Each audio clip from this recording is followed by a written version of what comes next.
Crefisa oferece Jornal Nacional.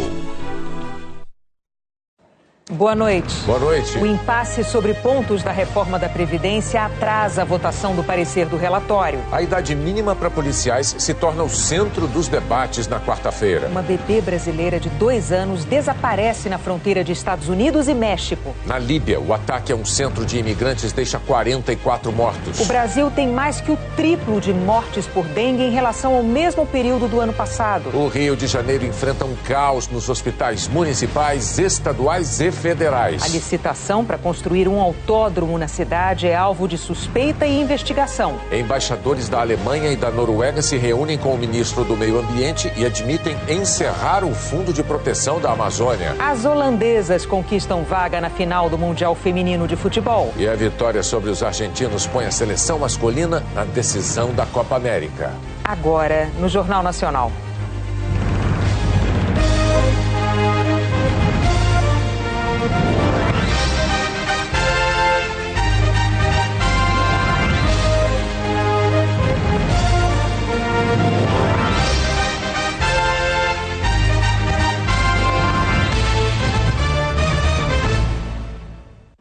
Depois de um dia inteiro de negociações intensas, deputados chegaram a um acordo para começar a sessão da Comissão Especial da Câmara que trata da reforma da Previdência. Zileide Silva, boa noite. Oi, Renata. Oi, Bonner. Boa noite a todos. A reunião começou agora há pouco, às 7:50, mas como você disse, foi um dia intenso de reuniões na residência oficial do presidente da Câmara, Rodrigo Maia. Dele com o relator, com vários líderes, o ministro-chefe da Casa Civil, Onyx Lorenzoni, chegou a participar de uma dessas reuniões. E uma das grandes preocupações aqui era com a idade mínima da aposentadoria de policiais federais e rodoviários federais. Havia uma reivindicação para uma redução dessa idade, 53 anos para homens, 52 anos para mulheres, com um pedágio de 100%. Faltando 2 anos para a aposentadoria, os policiais deveriam trabalhar 4. O próprio presidente Jair Bolsonaro ligou para vários líderes e para o relator da reforma da Previdência para defender essa reivindicação dos policiais. E a pedido dele, o líder do governo na Câmara, o major Vitor Hugo, também ligou para outros líderes e também para o relator. Agora há pouco, alguns líderes, como o líder do Podemos, José Neuto, chegou a anunciar um acordo, mas o presidente da Câmara, ao chegar aqui na Câmara, o presidente Rodrigo Maia, negou a existência desse acordo. Vamos ouvi-lo? Em relação aos policiais, não teve acordo, vai ficar aos 55 anos para policiais, homens e mulheres. Todo bom acordo que não descaracterize o projeto, nós estamos dispostos a fazer. Mas não há acordo. Se não há acordo, é inócuo a gente incluir algo que não interessa a aqueles que apresentaram o destaque, que derruba toda a participação dessas categorias na reforma da Previdência. Eu não acredito que o governo esteja trabalhando, já que não houve acordo, não vai trabalhar para o destaque ser aprovado, quer dizer, derrubar as categorias do texto. Isso será uma sinalização muito ruim depois no plenário, porque se uma categoria sair, vão sair todas, né? Ninguém está satisfeito com a regra de transição e nós entendemos os motivos. Bom, como eu disse, a reunião começou às 7:50, continua com muita discussão, principalmente por parte da oposição. Agora, ao chegar aqui na Câmara, o presidente Rodrigo Maia anunciou sim que houve um acordo com relação àquela contribuição extraordinária por parte de estados e municípios, uma contribuição temporária para ajudar a cobrir o rombo do déficit da Previdência nos estados e municípios. Nessa questão, onde houve acordo, não houve um envolvimento tão intenso por parte do presidente Jair Bolsonaro, porque ele entende que esta realmente é uma preocupação de estados e municípios. E claro, o presidente tem uma preocupação muito maior com os policiais, porque eles são parte da base que o apoiou durante a eleição. O presidente Rodrigo Maia voltou a insistir que ele acredita na possibilidade, que ele acredita na reinclusão de estados e municípios na reforma. A reunião continua e dificilmente hoje acontecerá alguma votação. O que eles estão discutindo agora são questões básicas, muitas por parte da oposição, que tentam inviabilizar a leitura das mudanças acordadas com o relator, o deputado Samuel Moreira. Bonner e Renata. Obrigada, Zileide. A ministra da Agricultura, Tereza Cristina, afirmou hoje que os produtores rurais brasileiros sabem cumprir as metas de preservação do ambiente. Ela comentou as consequências do acordo entre o Mercosul e a União Europeia para o setor. O próprio governo reconhece. Os produtores de vinho no Brasil serão um dos mais atingidos pelo acordo. Não vai ser fácil competir com os vinhos europeus. Pelo acordo, a alíquota de importação de 27% hoje vai ser reduzida gradativamente. Sobre vinhos e champanhe, deve chegar a 0 em 8 anos. Espumantes europeus, acima de $8 o litro, ficarão livres da tarifa no primeiro ano. Abaixo desse preço, chegarão a 0 em 12 anos, segundo o Ministério da Agricultura. Por isso mesmo, o governo promete ajudar os produtores nacionais a se modernizarem e a renovarem seus vinhedos. Vai criar um fundo com o Imposto sobre Produtos Industrializados, o IPI, que incide sobre a bebida. O IPI ele é cobrado tanto do vinho importado quanto do vinho nacional. A ideia é que esse valor, ao invés de retornar à União, ele iria ser destinado a um fundo e esse fundo seria utilizado para aumentar a competitividade do setor. Prevê também que esse fundo possa receber recursos da União. Representantes do setor dizem que o fundo pode trazer mais segurança e aguardam detalhes da proposta. O governo ainda não sabe se o fundo será criado por medida provisória ou projeto de lei. Ao detalhar os efeitos do acordo sobre o agronegócio brasileiro, a ministra da Agricultura, Tereza Cristina, teve que responder sobre as cobranças dos europeus, especialmente os franceses, no quesito meio ambiente. Os últimos dados sobre desmatamento na Amazônia reforçam o discurso de setores do mercado europeu que ainda resistem ao acordo. A ministra afirmou que a agricultura brasileira sabe que pode cumprir as metas do Acordo de Paris sobre o clima, que esse acordo vale para os dois lados e que o Brasil também pode cobrar dos europeus. Nós não podemos cair nessa histeria que existe em torno do meio ambiente sem ter certeza. O Brasil é que vai ter que agora fazer mudar a sua comunicação lá fora e mostrar o que é que nós temos de fato, qual é a verdade de fato sobre o meio ambiente. Tirar um pouco desse ideologismo aí que existe e que vem denegrindo a imagem do Brasil como um transgressor do meio ambiente, que ele não é. Tá? Ele não é. A saúde no Rio de Janeiro passa por uma crise que atinge ao mesmo tempo hospitais federais, estaduais e municipais. Faltam médicos, sobram leitos vazios e pacientes sem atendimento. O primeiro desafio de quem fica doente no Rio de Janeiro é decidir em que porta bater.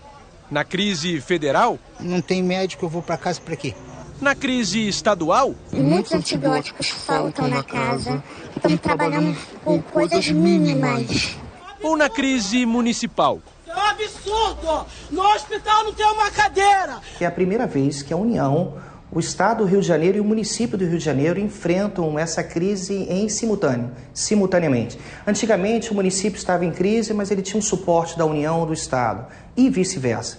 Neste caso não. Nós estamos vivenciando aí a pior crise desde a Constituição de 88.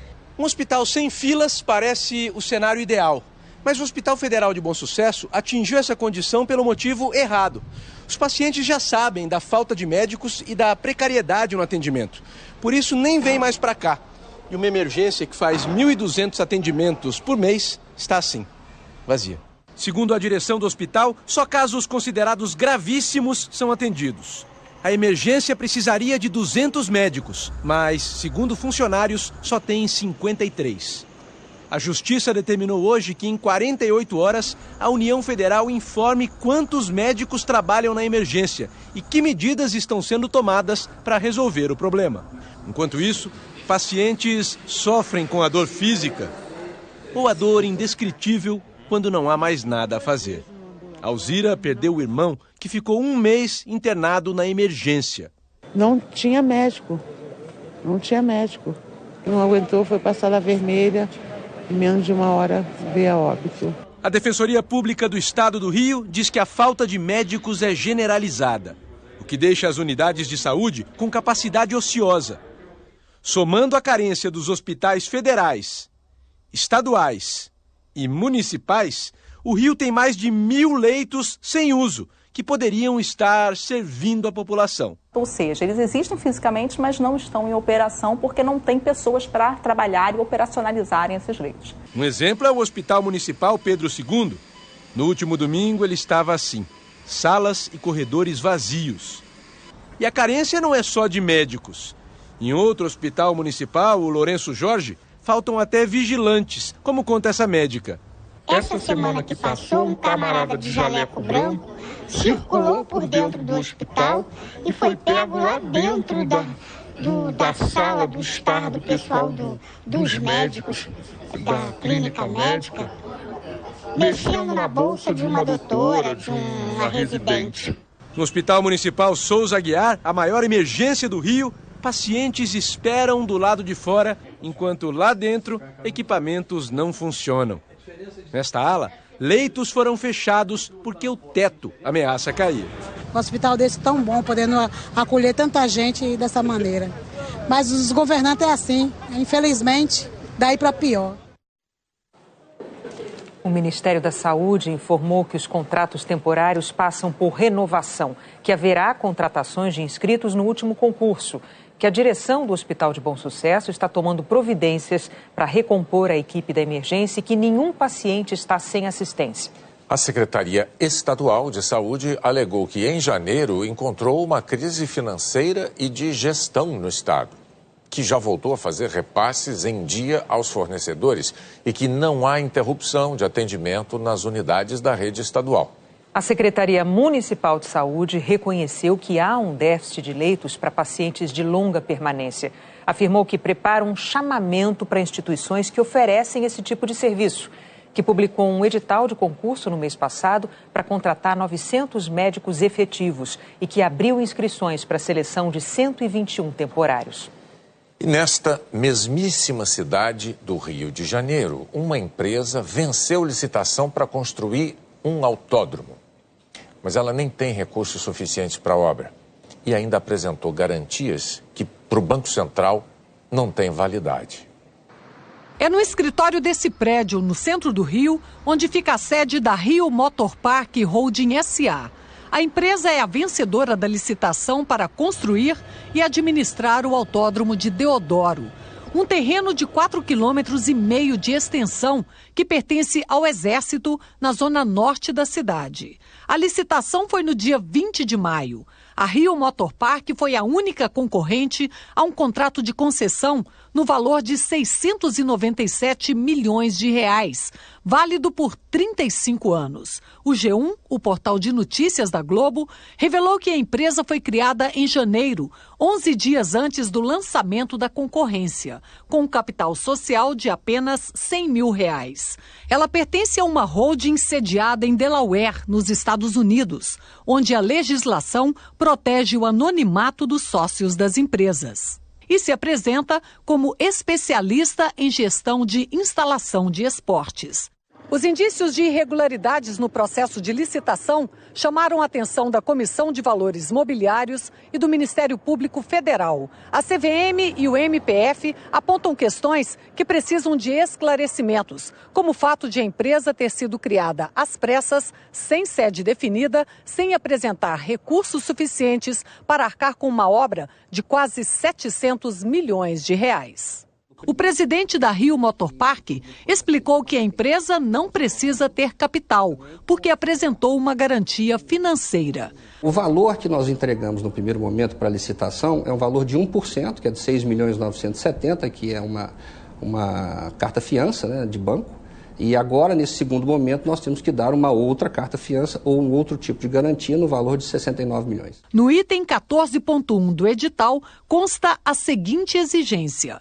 Cada licitante deverá, para a cobertura das obrigações previstas no presente edital, prestar garantia de proposta no valor de 6.974.000, equivalente a 1% do valor estimado do contrato. O edital exige ainda como garantias calção em dinheiro ou títulos públicos, ou seguro emitido por uma seguradora, ou ainda fiança bancária emitida por uma instituição financeira registrada pelo Banco Central. Segundo a Prefeitura, o consórcio cumpriu esse item, apresentando carta-fiança de banco de primeira linha.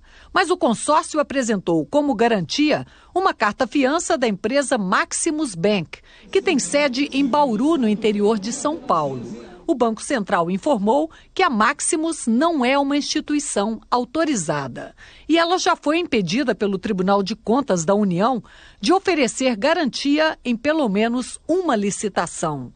E a SUSEP, Superintendência de Seguros Privados, disse que a Maximus Bank também não é seguradora.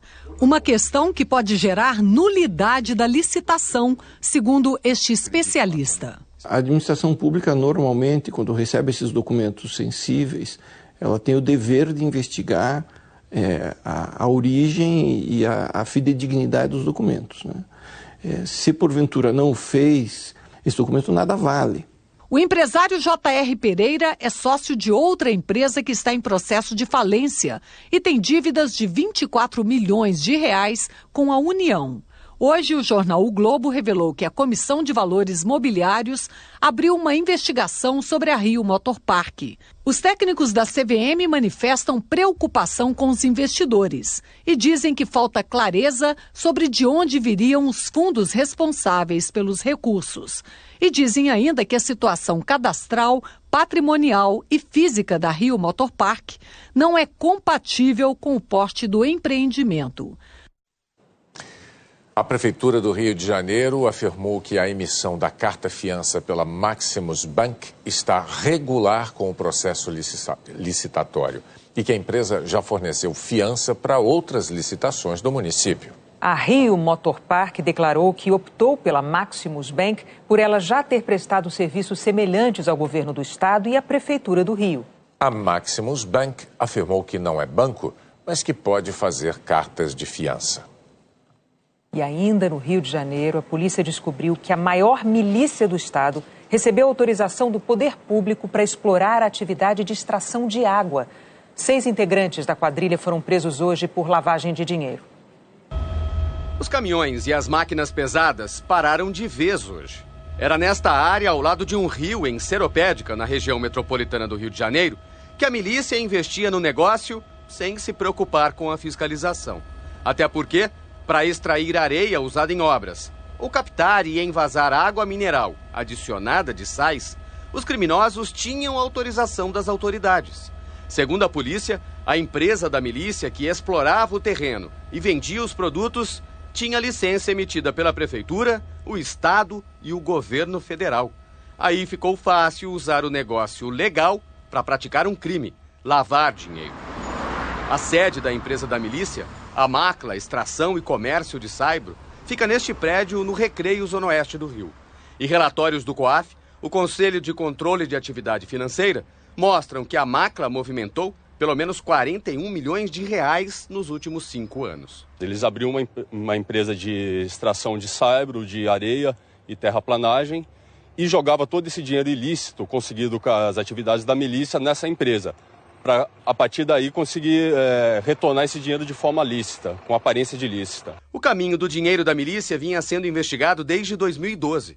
Hoje, a polícia prendeu os principais integrantes do grupo criminoso que participavam do esquema. Entre eles, o PM aposentado Cleiton da Silva Novaes. Os investigadores disseram que só em 2015 ele movimentou um valor quase 500% maior do que a renda declarada como policial. Os policiais ainda procuram Luiz Antônio da Silva Braga, que é considerado o chefe financeiro da maior milícia do Rio de Janeiro. Os investigadores suspeitam que a milícia assumiu o comando desse negócio à força. 2 donos de empresas do mesmo ramo foram assassinados nos últimos 5 anos. No terreno onde a milícia retirava areia e água, ainda está a placa de outra empresa, a Jardim das Acácias. O dono foi assassinado em 2015. Até hoje, a polícia não descobriu os mandantes. Mas já sabe que logo depois do crime, a Jardim das Acácias repassou o controle da empresa para os milicianos. Nós não conseguimos contato com a defesa dos presos na operação. O Instituto Estadual do Ambiente informou que suspendeu a licença de operação da empresa Jardim das Acácias em agosto do ano passado e que vai encaminhar o caso à corregedoria do órgão. A Agência Nacional de Mineração disse que a empresa ainda está regular, que não tem competência para avaliar a idoneidade dos donos, mas que pode colaborar com as investigações da polícia. Também no Rio, bandidos usaram guindastes para roubar um reservatório de água gigantesco. Parecia um trabalho normal de manutenção, mas os ladrões alugaram as máquinas para cortar o reservatório de um condomínio do Minha Casa Minha Vida na Zona Norte. O dono dos guindastes disse que o aluguel do equipamento foi combinado por e-mail e parte do serviço chegou a ser paga. Quando a polícia militar chegou, houve troca de tiros, mas ninguém foi preso. A polícia de São Paulo prendeu 36 pessoas, a maioria mulheres, suspeitas de lavar dinheiro para o tráfico de drogas. Segundo as investigações, elas recebiam dinheiro para emprestar CPFs e contas bancárias. Uma denúncia levou a polícia paulista a prender chineses suspeitos de manter mulheres em cárcere privado. O prédio vigiado por câmeras de segurança com um letreiro em mandarim já tinha chamado a atenção da polícia. Mas foi esse panfleto que começou a circular no bairro do Bom Retiro, na região central de São Paulo, que antecipou a ação dos investigadores. O texto traz um pedido de socorro. A pessoa, que não se identifica, diz que é uma garota chinesa e que, ao chegar ao Brasil no ano passado, foi detida em bordéis abertos por um grupo de chineses. Segundo a denúncia, eles atraíam jovens chinesas com promessas de emprego no Brasil. Mas quando chegavam aqui, elas eram encaminhadas para a prostituição. Hoje a polícia entrou no lugar e encontrou mais de 10 salas com camas e macas e salas de karaokê. Enquanto os clientes eram atendidos em quartos luxuosos, as mulheres viviam nesse alojamento improvisado. Aqui a gente vê muita bagunça, resto de comida e várias malas espalhadas pelos quartos. E aí a gente nota um detalhe: essas mulheres chegaram aqui há pouco tempo. A etiqueta dessa mala, por exemplo, mostra que a pessoa chegou no dia 11 de junho. 14 mulheres foram levadas para a delegacia para prestar depoimento. Segundo a polícia, todas estavam com seus passaportes e celulares. Um investigador que fala mandarim está sendo o intérprete das moças. Pelo menos uma delas confirmou a denúncia de cárcere privado. Ela nos confirmou que realmente ela tinha que ficar lá, não poderia sair sozinha.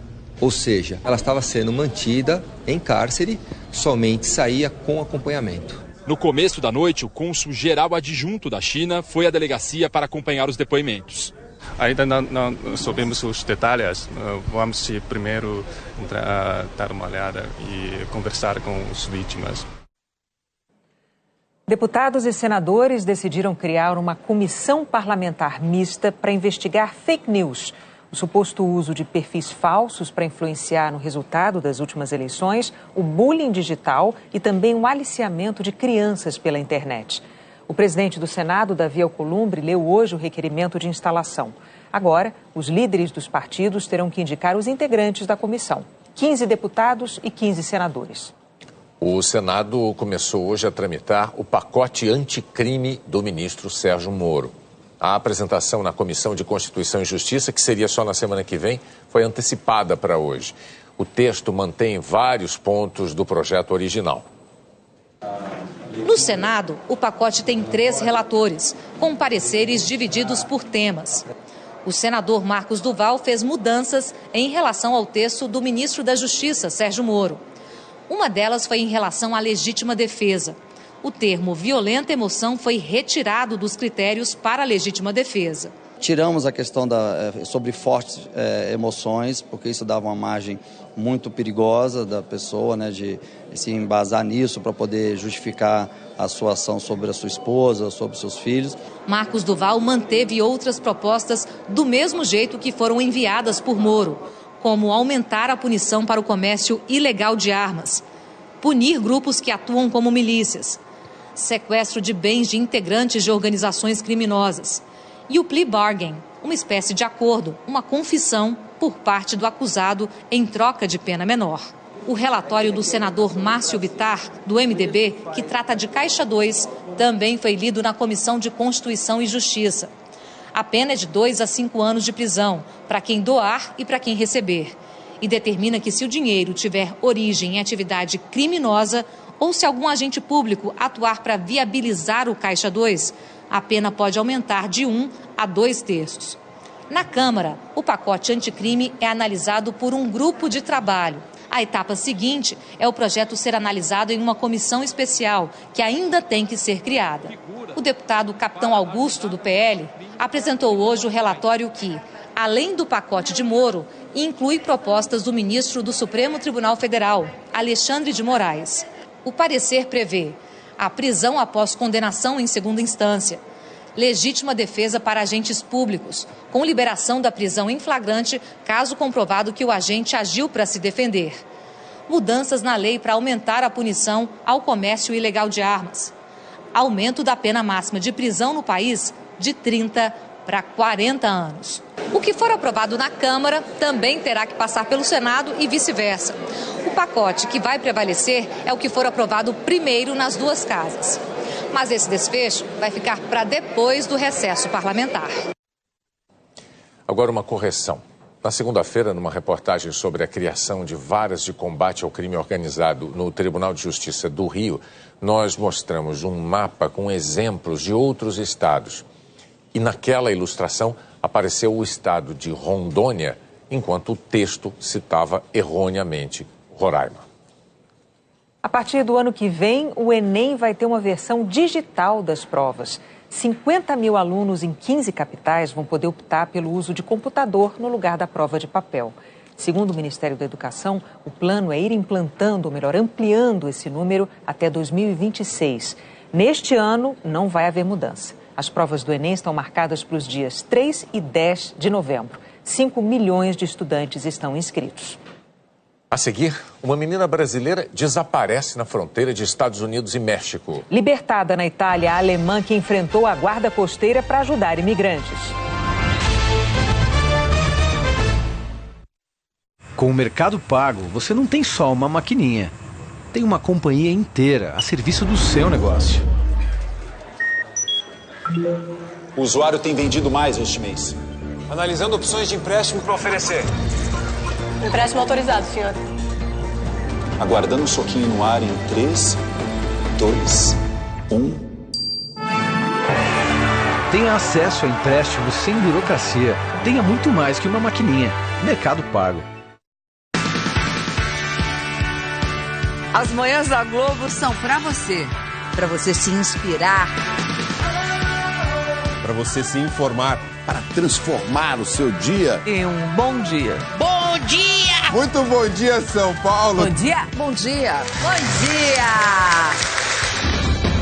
A hora 1 do seu dia começa cedinho e ao vivo, com muita informação. Bom dia para essa São Paulo, que está sempre acordada e a gente de olhos bem abertos em tudo o que acontece na nossa cidade. Um bom dia para todo o Brasil. E coragem, juntos comentamos o que tem de atual para você enfrentar o seu dia.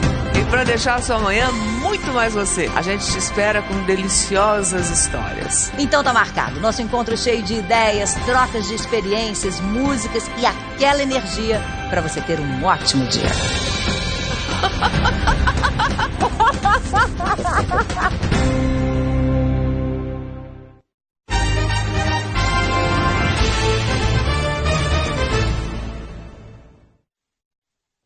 Uma criança brasileira de 2 anos desapareceu na região da fronteira do México com os Estados Unidos.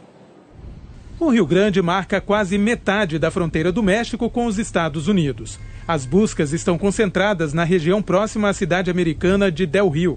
Equipes de resgate tentam encontrar a menina, desaparecida desde segunda-feira. Agentes da patrulha de fronteira americana é que deram o alerta. Eles prenderam uma mulher que entrava clandestinamente no país. Ela disse que era do Haiti e que tinha perdido a filha brasileira durante a travessia do Rio Grande. É o mesmo em que há 10 dias um imigrante salvadorenho e a filha morreram afogados. A foto dos dois abraçados, sem vida, chocou o mundo. Milhares de imigrantes da América Central tentam entrar nos Estados Unidos, fugindo da violência e da fome.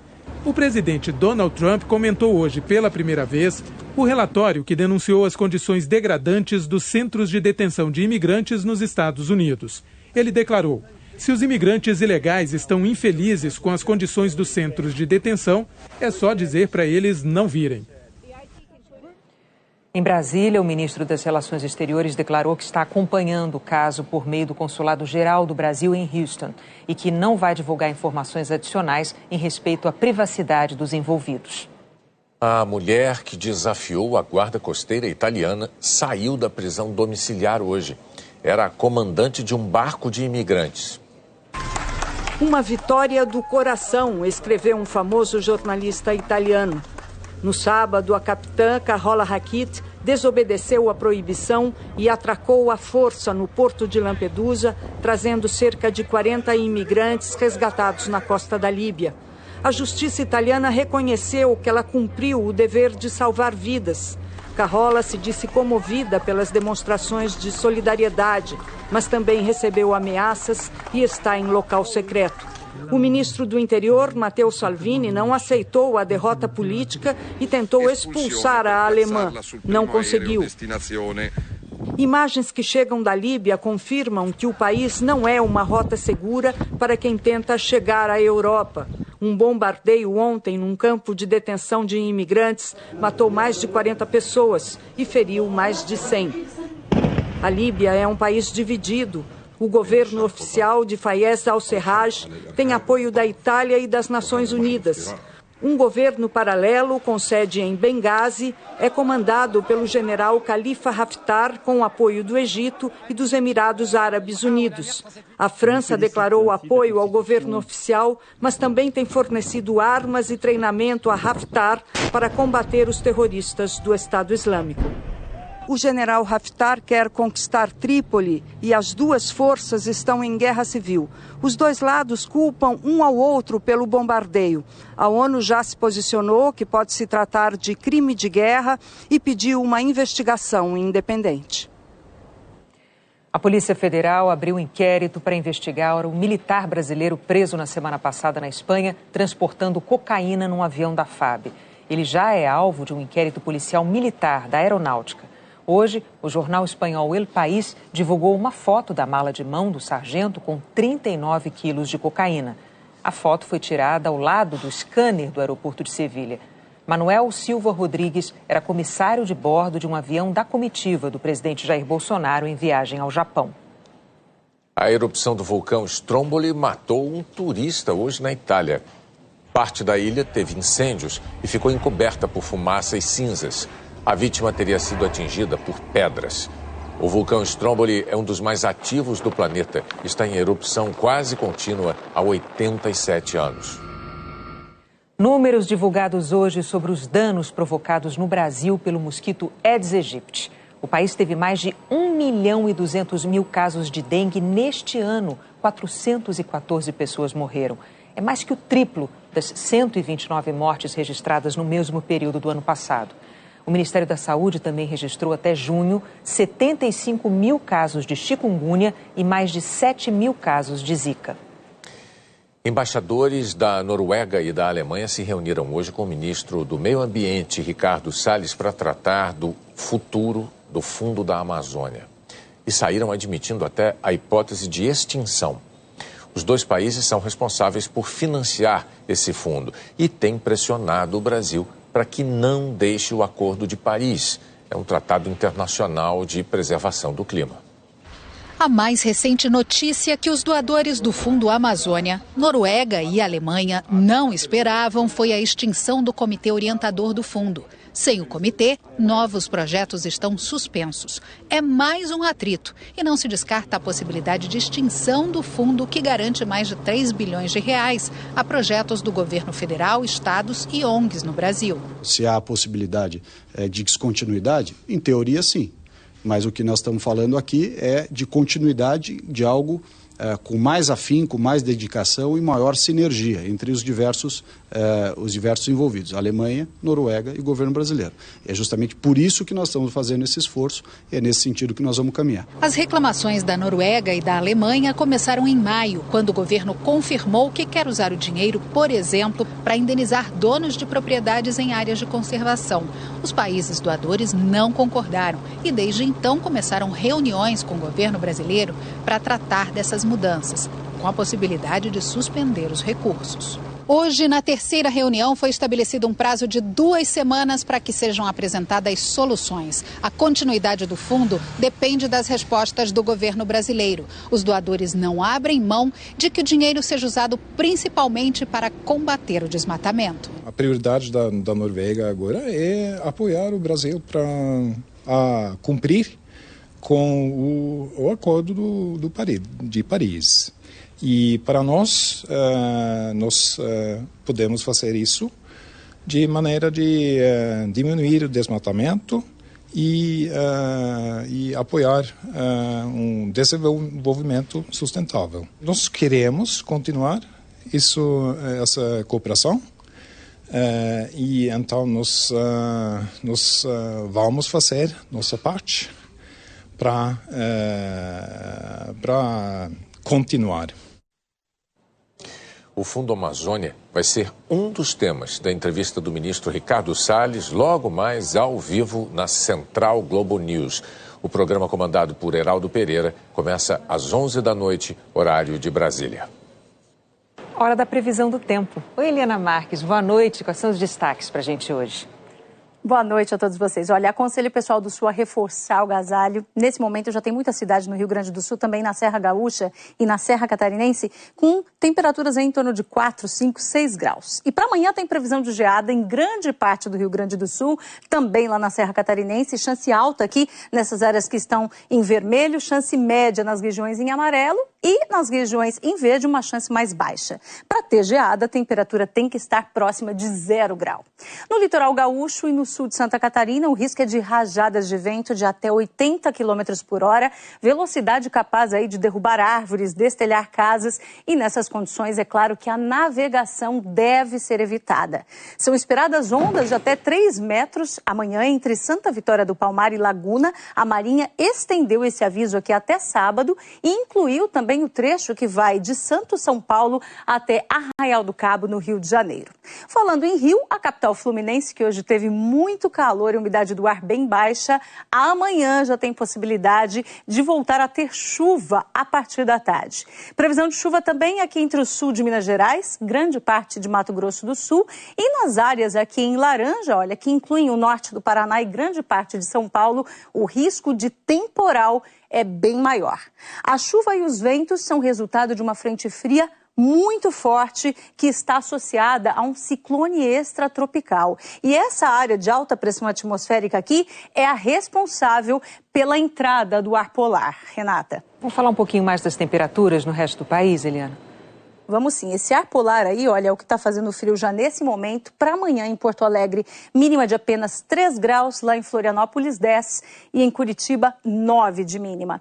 O frio chega também a Campo Grande com máxima de apenas 21 graus, aqui em São Paulo 22, mas hoje fez 27 graus. Agora no Rio de Janeiro, amanhã calor ainda, só esfria na sexta-feira. No centro-sul do país continua bem seco, né? Então tem que beber bastante água, principalmente quem está nessa faixa aqui, olha, que pega Belo Horizonte, Brasília, Goiânia e Palmas. A chuva diminui nessa faixa do litoral do Nordeste e pode se espalhar mais aqui por pontos da região norte e atingir Porto Velho, que hoje teve sol o dia todo. Já São Luís, Fortaleza e Salvador terão tempo firme amanhã.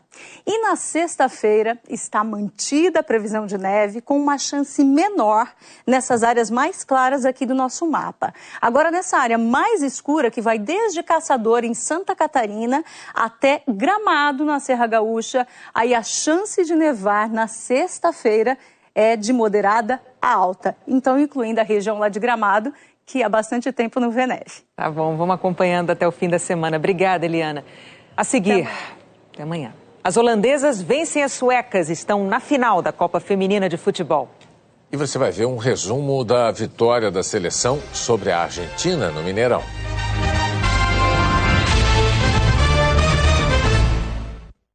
gosta de floresta índia e celebridade, Felipe.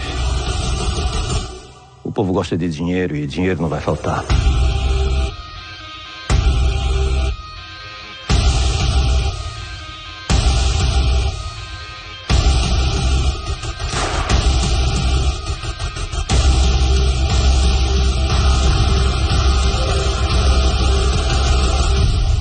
Aruanas, mais uma série original Globoplay.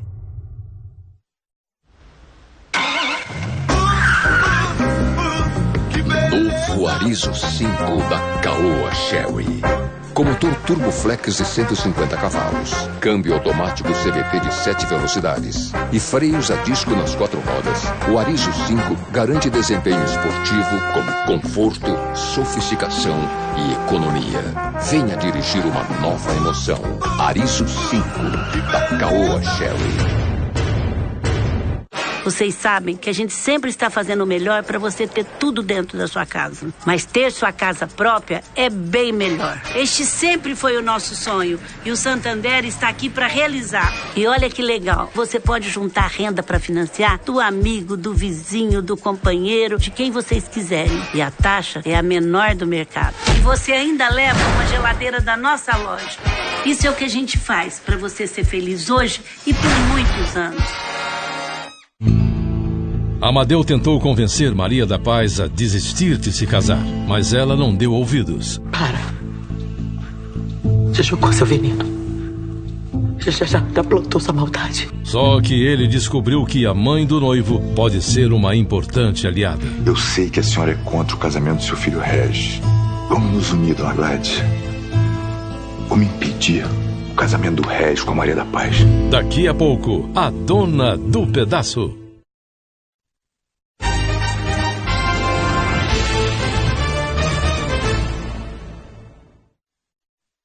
A Holanda venceu a Suécia e se classificou para a final da Copa do Mundo Feminina.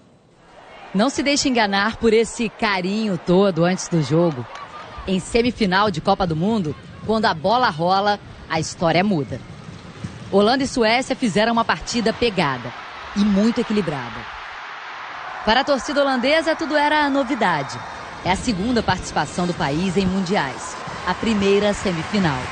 Já as suecas têm mais tradição. Estiveram em todas as Copas e foram vice-campeãs em 2003. No tempo regulamentar, tudo igual, até nos sustos. Uma bola na trave para cada lado, mas nada dela entrar. Suécia e Holanda ficaram no 0-0. E pela primeira vez, uma semifinal de Copa do Mundo foi decidida na prorrogação. Pode-se dizer que foi no detalhe.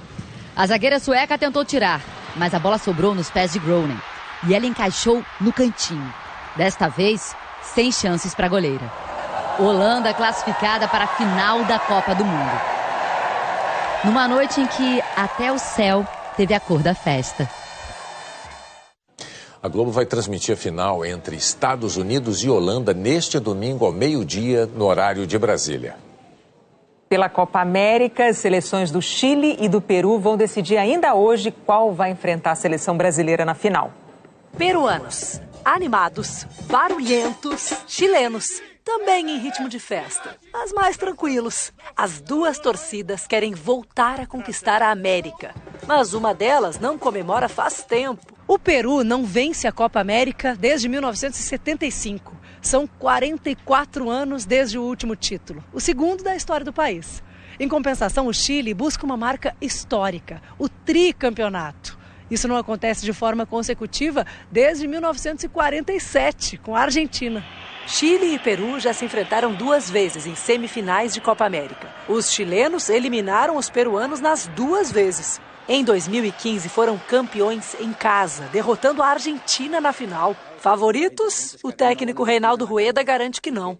Diz que estarão preparados para ler bem o jogo, decifrar o adversário e se impor. E poder imponer-nos. O jogo vai colocar frente a frente os 2 jogadores em atividade que tem mais gols em edições da Copa América. O chileno Vargas e o peruano Guerreiro, têm 12 gols cada. Depois de sofrer uma goleada para o Brasil e superar o Uruguai, o lateral peruano Yotun diz que estar em uma semifinal é uma grande motivação. Muito especial para todos. Peru e Chile. Qual das torcidas vai continuar fazendo festa? Vamos ver. A vitória do Brasil sobre a Argentina ontem no Mineirão começou a ser construída com um gol que honra a história do futebol brasileiro. Vieram de longe. Eu sou de Garanhuns, Pernambuco. São Paulo. Eu venho de Cuiabá, Mato Grosso. No mercado buscavam delícias mineiras. Um docinho de leite. Bom, queijinho, muito bom, muito bom. Mas a vinda a Belo Horizonte teve outro sabor principal. A gente é de Recife, Pernambuco, veio prestigiar nossa seleção aí. Top, o melhor jogo da minha vida de Brasil e Argentina. A cidade que ficou marcada pelo 7-1 na Copa do Mundo há 5 anos é também o lugar onde um Brasil e Argentina sempre foi favorável ao time da casa. Um empate e 5 vitórias, a última com direito a um repertório do que há de mais brasileiro no futebol. Seria ali, aos 18 minutos do primeiro tempo, que a seleção encontraria o momento de maior inspiração, no setor onde ela é mais bem-vinda, o campo adversário. Passe de Daniel Alves a Felipe Coutinho, ele achou espaço entre as pernas de Paredes e foi bloqueado. Das costas de Daniel, a bola passou por cima da marcação. Com um toque, ele encobriu a Cunha, deu um corte em Paredes pela esquerda, tocou na direita. Firmino, de primeira, deixou Gabriel Jesus na cara do gol.